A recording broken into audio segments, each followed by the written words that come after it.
What's up everybody, I'm Ryan. I live in Ecuador. I make videos sharing this beautiful country with you. And today we're going out for some late night eats, I guess. This is Alex. Hey, what's up guys? Nice to meet you.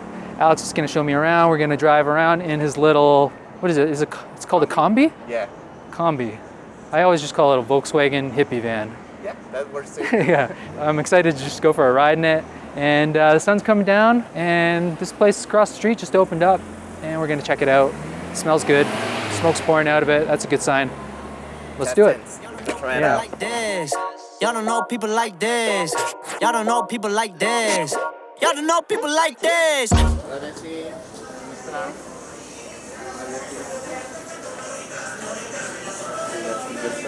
Yeah. That's the main dish right there.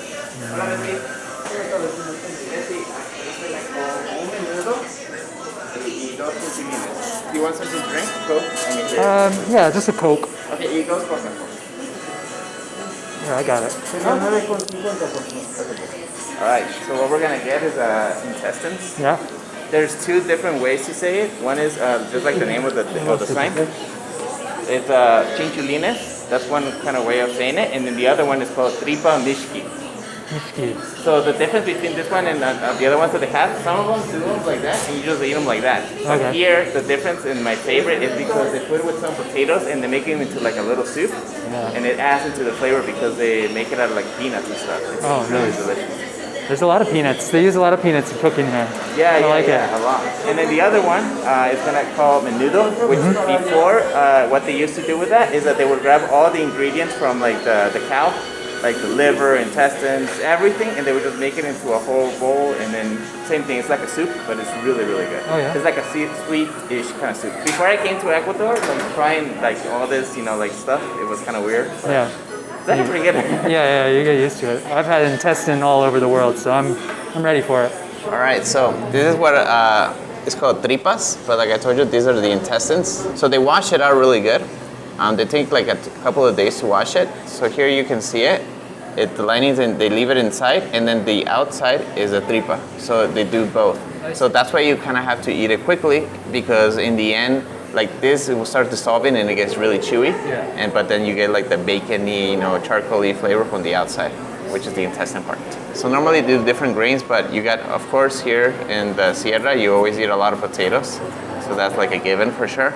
And then you have this, which is mote, which is another type of grain. They always give you two types of sauces. So they give you like the peanut sauce right here.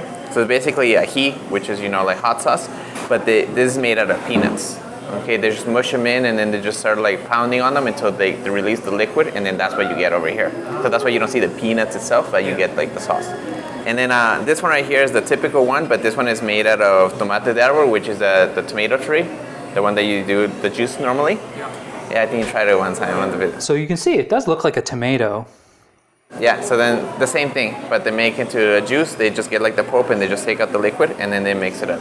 This is kind of like with lime too. A bit more tangy. Yeah, so the tangy, and there's more like the Swedish kind of thing. I really like it. It's not super spicy, but I mean, I guess it depends. But you're in China, so. Oh yeah. No, Yeah, I'm not worried about the spice. Yeah. Yeah, so this is kind of like the base flavor. And then when we get the other dish, that one, you're gonna see how it completely changes because of the different dish and because of all the intestines. Sauce. It's the same sauce, but it tastes really different because of the blood sausage and the other one as well.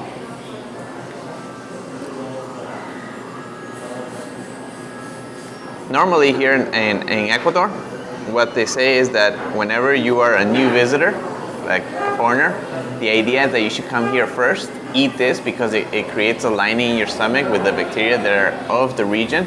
So then technically that would prevent you from getting sick throughout your visit. Yeah. Which is really funny because that's what locals say. But the first time I came here, I went to the doctor and the doctor recommended it. Really? Yeah, and I was like, what? He's like, He yeah. recommended this restaurant or? No, he recommended to eat this. No. Yo doy la Kombi. Yeah. So yeah, they said that I should eat this because that way it's gonna prevent me from getting sick and all that other good stuff. Because then normally you get sick because of the water and everything. Yeah. So I did that and yeah, it actually worked. I didn't get sick for a long time. Yeah, I like like that. It's cool. There's a lot of Ecuadorians that don't eat this actually. Oh, I bet. Because it's like one of those class stereotypes kind of thing. So that's why like at nighttime is where you can come and like hang out and nobody knows where you are kind of thing and you're heading away kind of. Yeah. That's kind of like the idea of how these places are. So that's why this is like nighttime food. So it's when you go get drunk with your friends, nobody's gonna see you from work, you know, like you're like separating your social aspect kind of thing. That's why you have agachaditos. You've been to those places, right? Yeah, you told me about them. Yeah, and that's why they're called agachaditos, because you're like... It's like to kneel down or something, right? Well, it means that you're like hunching over, so you're eating like this, so nobody sees that you're there. There's like a hiding away. You're ashamed of it because it's lower class. Yeah, so that's kind of like how they started off. But now they're seeing like it's like a really good place to eat, like the hole in the wall kind of thing. Yeah. But before they weren't seeing like that. Like for example, my parents, I tell them, oh man, I'm totally gonna get a Chinchulines. They're like, oh my god. But it's becoming a little bit more popular. Was it created by the indigenous? No. Just the name is... Yeah, it's just the name. Actually, this is more from the Spanish that they brought it over. Ecuadorians are the ones that started doing with like the potatoes and with the grains and the broth. Ecuador is known for its soups. They have a bunch of soups in general. Yeah, I love the soups there. Like anything, even if just a little soup you get with an almuerzos, it's always really good. Just, you know, they spend a lot of time making the broth. They're not just using store-bought broth or whatever. Yeah. So you're from California, born there? Born here and grew up over there. When did you move? When I was like 7, I think. Okay. More or less. So you remember a little bit living here? No? No. When I went, I knew only Spanish, of course. So what my mom wanted to do was for my sister and I to learn English. So she said that, oh, we're gonna go to the States to go to Disneyland. And I was like, oh, dope. So I told all my friends, oh, okay, I'll bring you a gift when I come back, you know, the typical. But that was not the truth. The truth is that we were gonna move there permanently. So we went to Disneyland and all the stuff, and I was like, okay, Mom, time to head over. No, we're gonna go to Universal Studios. And then we're gonna go to Knott's and blah, blah. And time just moved. And I was like, oh, it's already time for you to go to school. Might as well just start school right now. And I'm like, okay. So she didn't want to tell you because she didn't want you to... Get all sad and stuff, yeah. That's kind of... I don't know. Kind of messed up. Yeah, a little messed up. Yeah. Why did you decide to come back to Ecuador? Oh, okay. So in the U.S., I was studying medicine, but I was doing my credits at the community college and stuff. So by the time I was going to be over, you know, with all of that part, I was going to have to go to the medical school. Over there, it's super expensive. And I remember my parents were like, oh, in Ecuador, they have the best medical school and it's free and blah, blah. And at that time, I used to own a restaurant. So it would be restaurant, school, and that was like my whole life for like 7 years. So I was like super burnt out and I was like, screw this, I don't want anymore. I want to take a break, and so I'm gonna come over here, get to know my roots, and then if I like it, I'll end up staying here and studying because it's way cheaper and stuff. So that was the reason. But I ended up liking it more than back home, so I just settled in permanently. Why do you prefer Ecuador to California? From my experience, like I told you, I was always working and stuff, and a lot of my friends is the same. You know, they're always constantly working. Yeah. So you have all the nice things, you know, like a really nice car, and you know, like tech and whatever.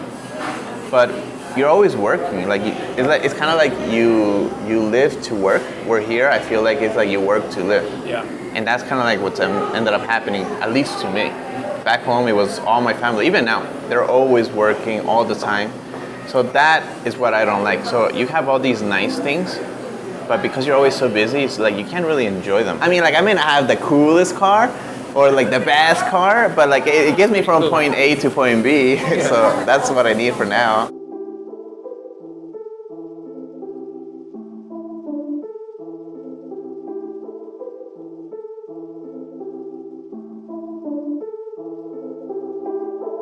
Got it going, yeah, it's going up. Said I get it going, now it's going up. Know that you ain't going, unless you one of us. Why the fuck you think? Shit be going up, sipping on the... I went to the Quito in this car. Yeah, I saw photos of that. It looked amazing. Yeah, it was awesome. Did you sleep in it? Yeah. Yeah, that's so cool. Really? Too cold? Freezing because it has nothing, as you can see. So there was like nothing I can like. I didn't know that it was gonna be so cold. So then when that happened, I was freezing. We were all freezing. I took my dogs, my wife. We were all like huddled together, and we were like dying. It came out really cool pictures, but we were dying. What the fuck is you gon' say? What in the California is super expensive. Oh, that's like, you probably couldn't even go back to California now. It'd just be too expensive. I mean, I could, but it would have to be like back in my old life, you know, like working a lot so I can, you know, make ends meet more than anything. Yeah, last time I was in Canada, I realized I don't think I can ever move back there because it's just like I'm so far behind when it comes to all my friends. They've bought houses, they're working and they're buying stuff, and it's just like I would go back there and just find a cheap apartment and just kind of slum it for a while and try to make money to, like, I don't know if I could ever catch up to them. But at the same time, I got a lot more experience doing traveling and all that stuff, so. Bessie, ¿me podría traer ya el otro? El menudo? Yeah. I just said that it's food, right? It's big. Yeah. Bessie, are you gonna? Bessie means neighbor? Is that a common thing in Ecuador to say? Yeah, you didn't notice? Everybody here is gonna always say, it's like saying, instead of saying excuse me, you say Bessie to say hello. It's multi-purpose word. So it's something that to be like, hello, are you here? Or hello, nice to meet you. Or, you know, can you come over and help me out, please? All right. So what do we have here? So here, this is called Menudo. So you got liver, you got intestines, and a bunch of other stuff. Same thing with mote, papas. And then here is, like I was telling you, this is the sweet one that you're supposed to break apart and mix it up. And you mix it up with this, which is the onions and the cilantro and tomatoes, and all that stuff is just to give it like a weird of a tangy, sweet flavor kind of thing. Do you notice how it's a little bit sweeter? The broth it becomes sweeter as you mix up everything. Yeah, it's the same broth, but it's definitely tastes way different. Yeah, that, can I call it a sausage? Is it a sausage? Yeah, it's a sausage. It's a veggie sausage, I guess. It's weird. There's no meat in it? No. No meat. No. Wow. Everything inside is rice, cabbage, stuff like that. My mom forbade me from having like Latino friends because she got the image of how some people are here. So she's like, no, only gringos, only white people. Really?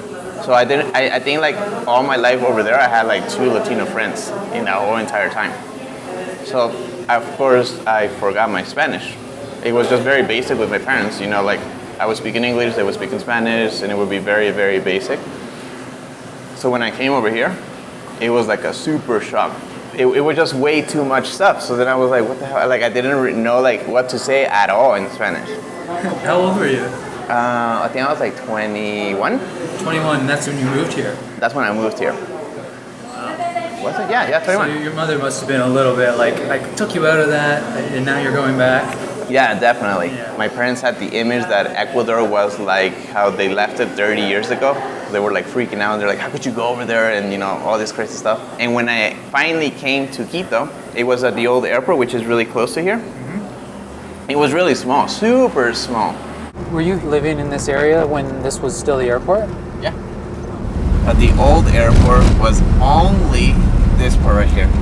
This was like the international arrivals section. And this right here was like the exit, you know, like where everybody comes out kind of thing. And this is where I was like walking for an hour trying to find somebody. So I got to the airport and I'm like, oh my God, I don't know who's picking me up.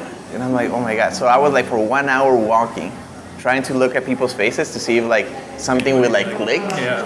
And I'm walking and then I saw this old guy, which ended up being my grandpa. I mean, he was looking at me and I'm like, oh, okay. So I approach him, I'm like, hello, me llamo Alex, tú conoces Lidia, in like my broken Spanish. And he's like, huh? And I'm like, oh, okay, this guy's not it. And then he's like, Alexito. And I'm like, huh? Do you know me? And I'm like, Lidia, Alex, no? And he said, Alexito? And I'm like, Ito. No, Alexito, Alex.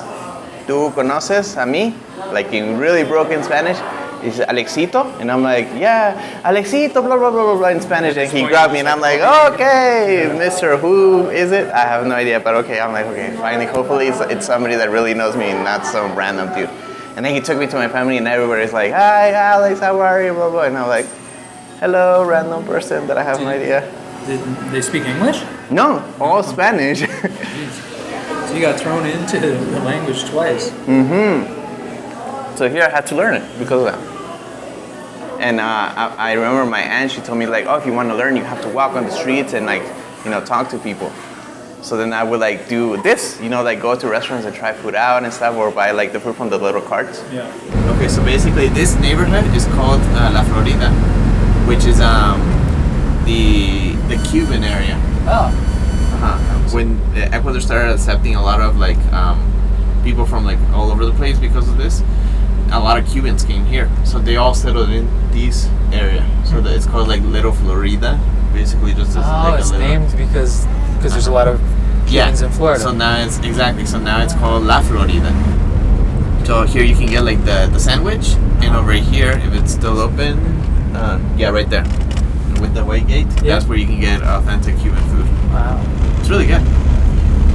There's been quite a few people dressed like in security outfits, and I always think they're cops. Yeah, that's what I was like. Yeah, because they were like next to the bike, and I was thinking like they were taking pictures and like that.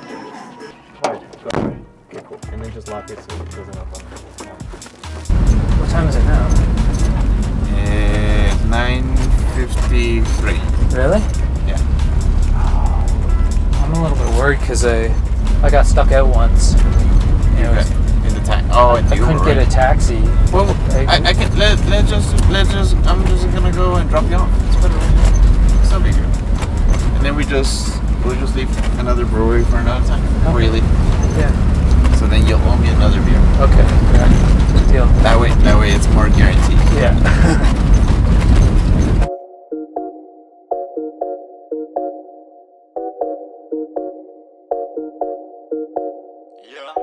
Prefer when I'm by myself. I don't wanna hang around y'all. Pray for good health. One day I'm gonna go ball. Fuck around and buy the whole mall. Breaking that cake. Flexing 700 in the bank. Not a superhero, I don't save. Look at my